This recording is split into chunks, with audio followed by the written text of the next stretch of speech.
Chapter 42 of the Adventures of Ferdinand Count Fathom by Tobias Smollett. This recording is in the public domain.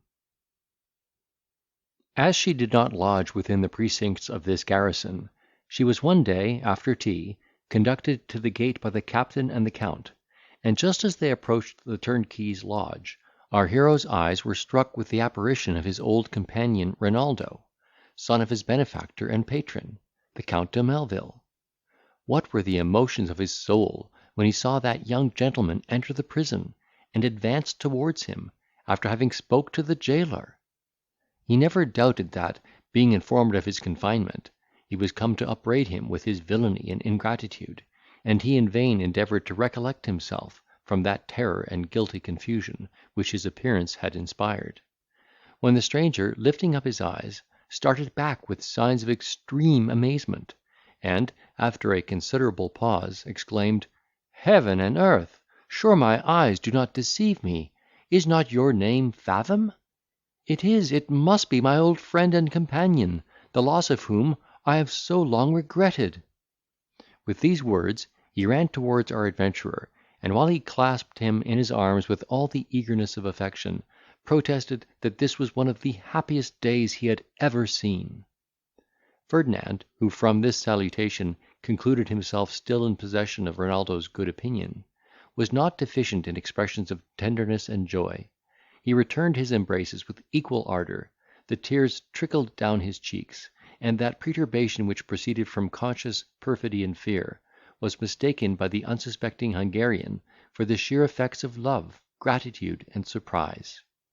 These first transports having subsided, they adjourned to the lodgings of Fathom, who soon recollected his spirits and invention so well, as to amuse the other with a feigned tale of his having been taken by the French, sent prisoner into Champagne, from whence he had written many letters to Count Melvil and his son,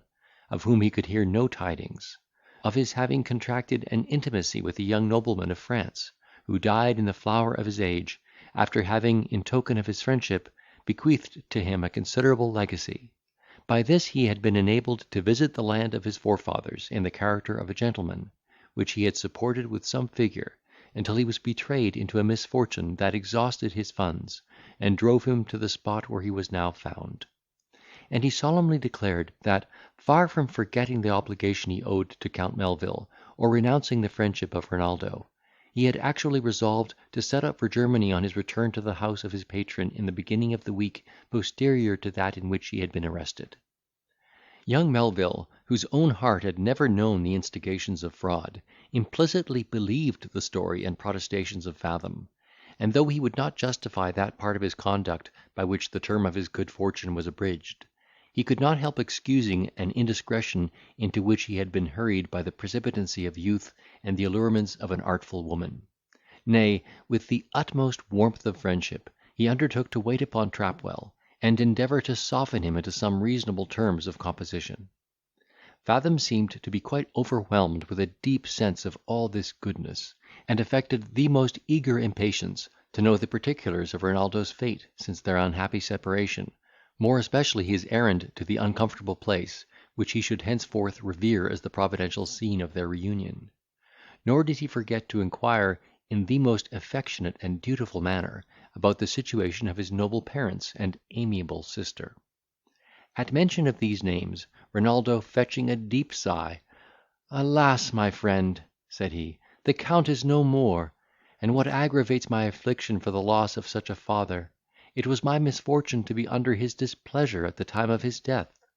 Had I been present on that melancholy occasion, so well I knew his generosity and paternal tenderness, that sure I am he would in his last moments have forgiven an only son, whose life had been a continual effort to render himself worthy of such a parent, and whose crime was no other than an honourable passion for the most meritorious of her sex.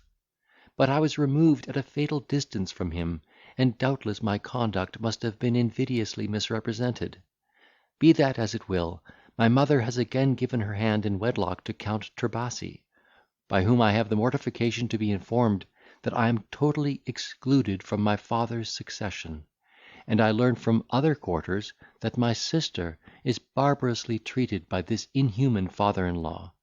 grant Heaven I may soon have an opportunity of expostulating with the tyrant upon that subject." So saying, his cheeks glowed, and his eyes lightened with resentment.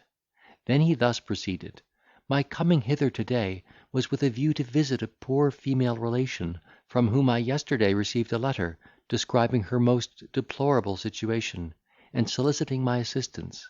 but the turnkey affirms that there is no such person in the jail, and I was on my way to consult the keeper, when I was agreeably surprised with the sight of my dear Fathom." Our adventurer, having wiped from his eyes the tears which were produced by the news of his worthy patron's death, desired to know the name of that afflicted prisoner, in whose behalf he interested himself so much;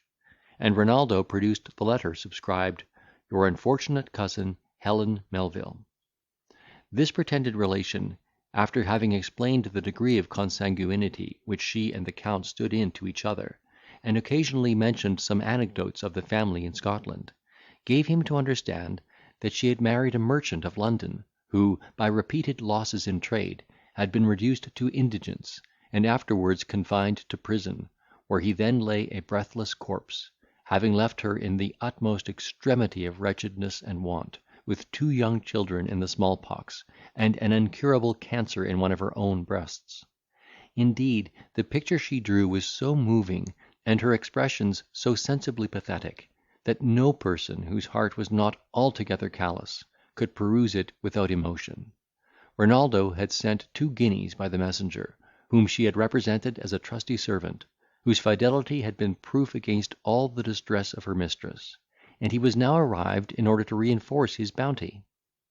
Fathom, in the consciousness of his own practices, immediately comprehended the scheme of this letter, and confidently assured him that no such person resided in the prison,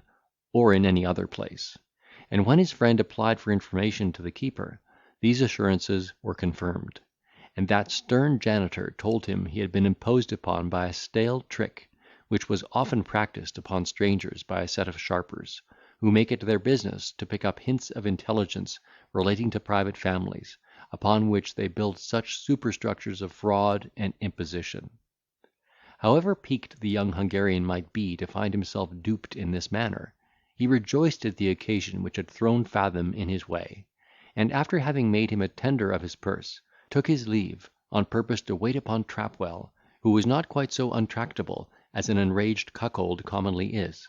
for by this time he had accomplished the best part of his aim, which was to be divorced from his wife, and was fully convinced that the defendant was no more than a needy adventurer, who, in all probability, would be released by an act of parliament for the benefit of insolvent debtors, in which case he, the plaintiff, would reap no solid advantage from his imprisonment. He therefore listened to the remonstrances of the mediator, and after much canvassing, agreed to discharge the defendant, in consideration of £200, which were immediately paid by Count Melville, who, by this deduction, was reduced to somewhat less than 30. Nevertheless, he cheerfully beggared himself in behalf of his friend, for whose release he forthwith obtained an order, and next day, our adventurer having bid a formal adieu to his fellows in distress, and in particular to his Majesty, for whose restoration his prayers were preferred, he quitted the jail, and accompanied his deliverer with all the outward marks of unutterable gratitude and esteem. Surely, if his heart had been made of penetrable stuff, it would have been touched by the circumstances of this redemption; but had not his soul been invincible to all such attacks, these memoirs would possibly never have seen the light. When they arrived at Renaldo's lodgings, that young gentleman honoured him with other proofs of confidence and friendship, by giving him a circumstantial detail of all the adventures in which he had been engaged after Fathom's desertion from the imperial camp. He told him that, immediately after the war was finished, his father had pressed him to a very advantageous match, with which he would have complied, though his heart was not at all concerned, had not he been inflamed with the desire of seeing the world before he could take any step towards a settlement for life; that he had signified his sentiments on this head to the Count, who opposed them with unusual obstinacy, as productive of a delay which might be fatal to his proposal; for which reason he had retired incognito from his family, and travelled through sundry states and countries, in a disguise by which he eluded the inquiries of his parents. that in the course of these peregrinations he was captivated by the irresistible charms of a young lady, on whose heart he had the good fortune to make a tender impression; that their mutual love had subjected both to many dangers and difficulties, during which they suffered a cruel separation; after the torments of which he had happily found her in England, where she now lived entirely cut off from her native country and connections, and destitute of every other resource but his honour, love, and protection;